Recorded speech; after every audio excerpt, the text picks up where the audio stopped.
D'abord, il faut dire aux consommateurs d'arrêter de consommer.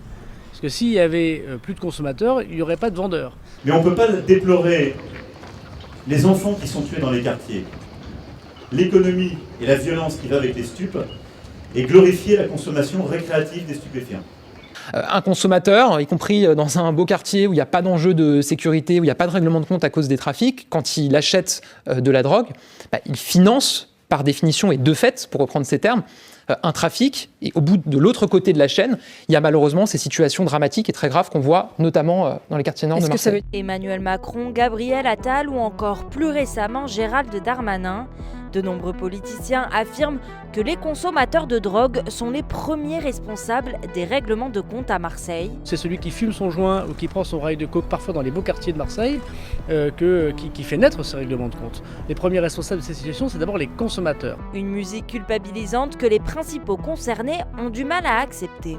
Moi, je pense pas que ça va changer quelque chose si on arrête de consommer, parce que le trafic de drogue, il existe depuis la nuit des temps et dans le monde entier aussi.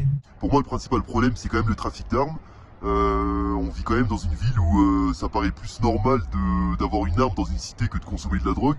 Et essayer de faire culpabiliser les consommateurs plus que de régulariser quand même ce transport-là et ce trafic-là, c'est quand même problématique. La culpabilisation des usagers fait également débat chez les professionnels de santé. Pour Michael Bazin, le travail à faire est plutôt sur la responsabilisation. La notion de culpabilisation en thérapie est tout à fait contre-productive.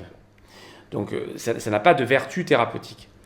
En revanche, d'insister non pas sur la culpabilité, mais sur la responsabilité, comme on est d'ailleurs en tant que citoyen responsable de tous nos actes, ça peut avoir un intérêt, et à condition que les dispositifs d'accompagnement, les dispositifs de soins, et avec toute la graduation qu'il y a, ça peut être le médecin traitant, ça peut être bien sûr les systèmes hospitaliers, des systèmes associatifs, que tous ces dispositifs soient proposés à la population. Donc d'être plutôt sur un axe de responsabilisation et mise à disposition de moyens pour venir interroger sa consommation, si on n'est pas encore malade, ou éventuellement chercher une stratégie de sortie de l'addiction si on est devenu addict.